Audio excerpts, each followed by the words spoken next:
那是1998年的西湖边，穿着小鸭子衣服、有点腼腆的我，被定格在了这张相片之上。虽然我自己已经完全不记得这件事了，谁会记得2岁时候的事儿？但是至少我的痕迹被留在了这张照片之上。好各位好，我是 Tim， 欢迎收看本期视飓风。从小到大，我们拍下了无数的照片，有的是旅游时候的纪念，有的是重要节日特意去照相馆拍摄的影集，也有的是升学时刻、毕业那1秒钟，亲朋好友给我们按下快门留住的瞬间。那这次我们写了一个原创的剧本，想来讲一讲和照片有关的故事。那正好小米找到了我们，于是我们一拍即合，用这款小米和徕卡联合研发的小米12S Ultra 完成了这次的创作。那在讲任何的幕后之前，我觉得我们可以先来看一看我们的成果。我爷爷经营着一家照相馆，已经有30年了。与其说是经营，不如说是坚持。而再过几天，爷爷的照相馆就要被拆了。爷爷，这些照片我们都不要了吗？要吧，我们把这些照片都还给他们的主人吧。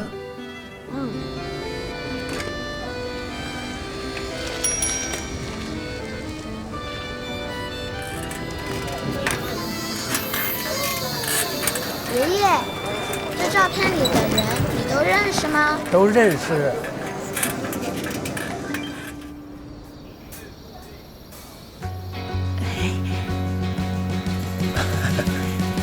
这是你们留在我们照相馆的老照片，现在还给你们。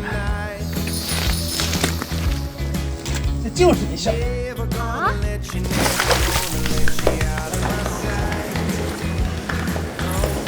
刘建国、刘建业，有人找！啊！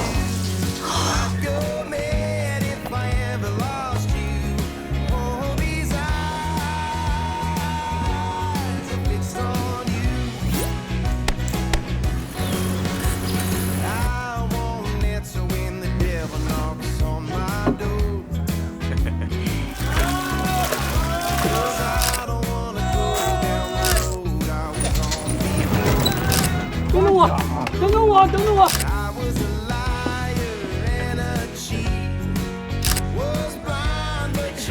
没有说看，来，孙悟空来了！旧貌换新颜了，那你也把我换了吧？看着没？耶！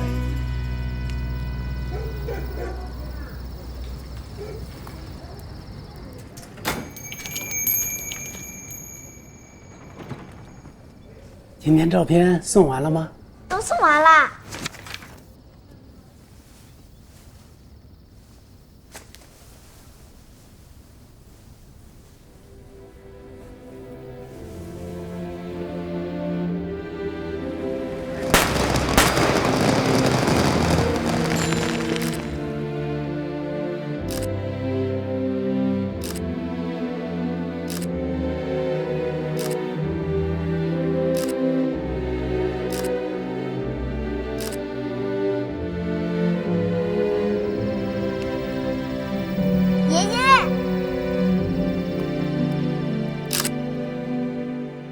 19世纪50年代，第一家照相馆在中国开业以来，为数以亿计的人们留下了动人时刻。而现在，你却难以找到它的踪影了。或许有一天，爷爷们的照相馆会永远消失在街头，但生活的珍贵点滴，仍在另一个镜头后继续上演着。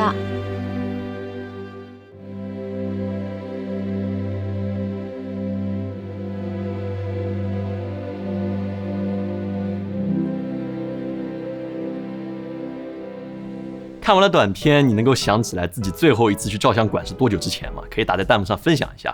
我应该是1年之前，我和小鱼去拍的。那我们也是因为找场景才发现原来照相馆已经这么少。那既然说到这里，我就可以先来讲一讲我们这次的美术陈设，其实还是花了很多心思的。剧本里面涉及到的场景，比如说一个老照相馆、浴室还有老屋，都是一种非常生活化的场景，所以我们没有选择棚拍，而是走街串巷找到实景去展现真实感。但是实景也有它的缺点，首先是太热了，40度的杭州真的不适合拍外景，我们多位同事都有中暑的现象。那另外就是实景都得改造，例如这次照相馆的原型是一个老式咖啡馆改造出来的，它虽然内部氛围最接近我们的年代感，但是所有的陈设那本质上都是不对的。所以在放道具之前，我们的美术老师会在实景照片的基础上用 PS 还有手绘出这个气氛图，有需要的话还会用到 SketchUp， 这是一个非常好用的软件，可以去试一试。这些做法的目的都是在开始改造之前，让导演还有其他剧组成员来确定场景的最终样子。那如果你觉得绘制的门槛过高的话，其实市面上一些家装的 App 也可以提供简单的室内陈设方案，这也是我们经常使用的。那这次短片还有一大难点，就是儿童的拍摄。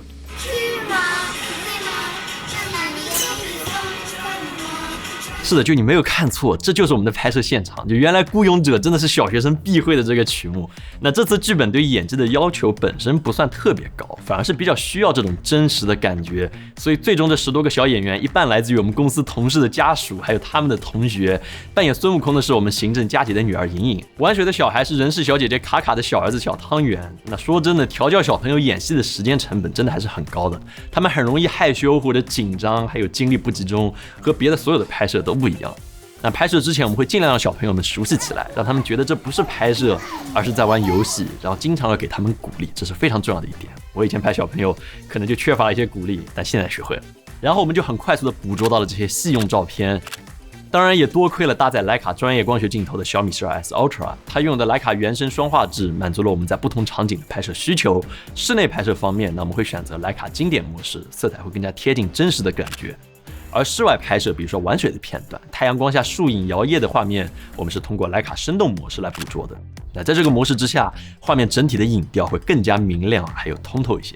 那还有一个经验，就是在小朋友们表演期间，最好一直保持相机的连续拍摄，去捕捉他们最自然的状态。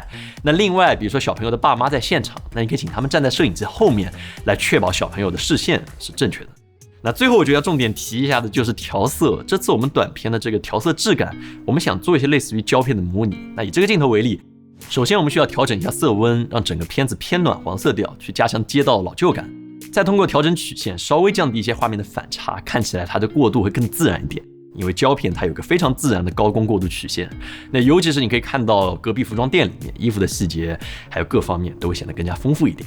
然后我们需要用到色相还有饱和度曲线，它是一个很有意思的曲线。当你调整一个特定色相的点位的时候，它的这个单独颜色的饱和度会发生变化。然后我们还可以使用色彩扭曲器，这也在我们的达芬奇教程里面讲过，可以调整画面局部的饱和度变化。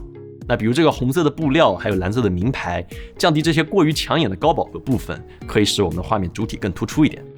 那最后我们用色轮工具将画面的暗部适量的加入了一点点青绿色，中灰与亮部稍微再添加一点点暖黄色，来增强胶片模拟的质感。能够完成这样的风格化，那本质上也很大程度归功于小米12S Ultra 的画质。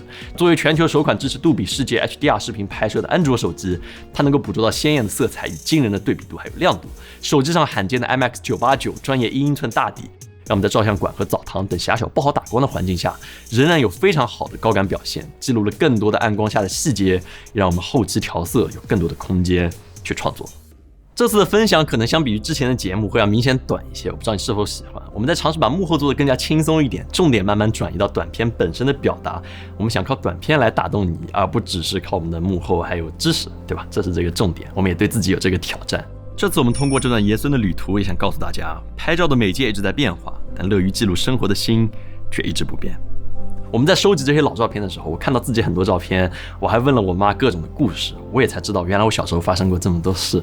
能够看到这些照片真的还是挺好的。所以这期视频就到这里，如果你喜欢的话，也请务必点赞、投币、3连转发，这会对我非常大的帮助。那么我们下次再见。